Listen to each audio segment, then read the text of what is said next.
A crucial part of having an aesthetic physique comes down to being at a lower body fat percentage. For reference, I am 5'6" and I only weigh 135 pounds. But because I'd estimate my body fat percentage to be around the 10 to 12% mark, I'm able to look the way I do while being 100% natural. But how do you get there in the first place? But not only that, what is the easiest way to actually get to a lower body fat percentage? Well, here's the most underrated habit to lose body fat and keep it off. Let's get it. Now, in order to lose body fat, you need to be in what's called a calorie deficit. This is a state where you're consistently burning more calories than you're consuming. And this difference in calories burned and consumed, known as the calorie deficit, is taken from your body fat stores. Thus, the two variables in your control are, 1, the number of calories you burn, and secondly, the number of calories you consume. So I've made a video in the past focusing on number 2 and how I recommend you to eat in order to maintain a calorie deficit. So this occurs.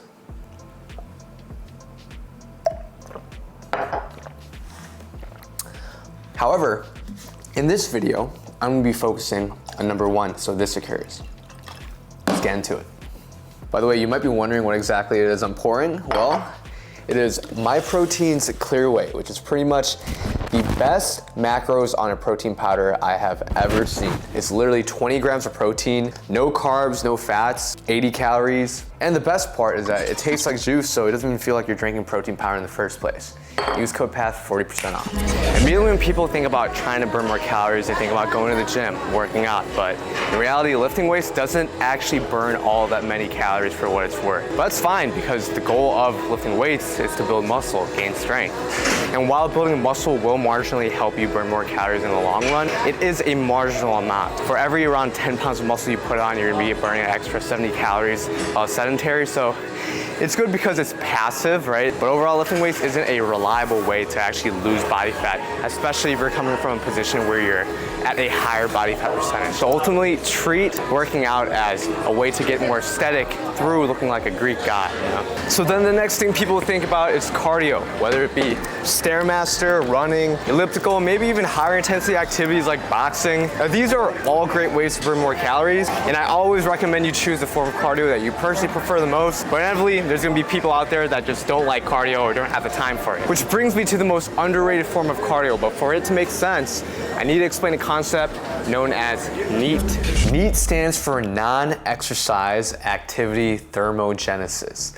It is essentially the additional calories burned through your normal daily life outside of what you deem to be typical exercise. Ideally, you want your NEAT to be higher so you have an easier time just burning more calories in general. But ultimately, it comes down to how much you're moving. That's why calorie calculators ask, what is your daily activity level? If you work a sedentary office job, your NEAT will probably be lower than someone who's always on their feet, even if you're the same height, weight, age, everything. Which brings me to the most underrated habit to lose more body fat, and that is walking. Now, before you click out of this video and think, walking, like, bro, I already knew that. Let me give you some facts. If I were to walk 10,000 steps at around 3 miles per hour, that would equate to roughly 380 calories burned. But instead of spending 90 minutes on a treadmill to do this, what if I just sneak in 10K steps throughout the day? And here are 7 great ways to do just that. Number 1 is walk when you consume content. You watching this video as we speak, literally get up and walk while watching this. On YouTube, I spend an average of 53 minutes per day. Instagram, average of 52 minutes per day.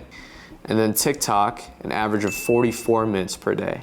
So that is 149 minutes on average per day that I spent across those 3 platforms. What if for, let's just say half that amount of time I spent walking instead of just being sedentary? That would equate to roughly 74 minutes of me walking, which would get me pretty close to my 10,000 step goal. So take this one to heart. Literally walk while you're consuming content. It's literally one of the easiest times you can do so. Number 2 is get in the habit of walking every morning, if possible. Something I recommend for my mom was to pretty much just walk every morning when it was warmer out. Ultimately, that allowed her to lose around 30 pounds over the course of an entire year.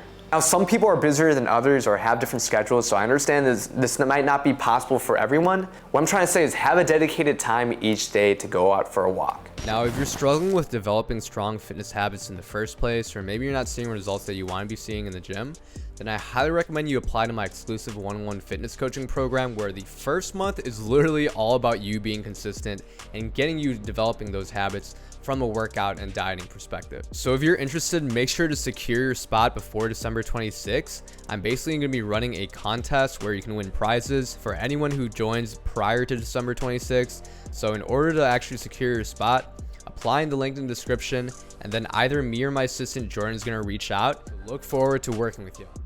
Now, going off of number 2, get in the habit of walking after every meal. Overall, walking is a good thing for digestion, so you're gonna feel bloated after a meal anyway, so might as well go out for a walk, feel a little bit lighter on your feet afterwards, and get in some steps that way. And number 4 is commute by walking or biking. If you're in a walkable area, perhaps choose to walk to work over driving. For one thing, you're gonna be saving money on gas while also increasing your activity levels. And going off of number 5, perhaps move to a walkable city. There's a reason why people in places like San Francisco are less likely to be overweight than the national average. Now, when I was in San Francisco, I was probably eating like 3,000 calories per day. But my average step count was also around 15,000 steps. I had one day where I walked like 32,000 steps, I believe. So being in a walkable city really increases your activity levels. It's almost like a stealth form of cardio. And if you're not even trying to lose body fat, it allows you to ultimately eat more food, which is not a bad thing as well. Now, number 6 is something I've been doing for the longest time, and that is work while standing.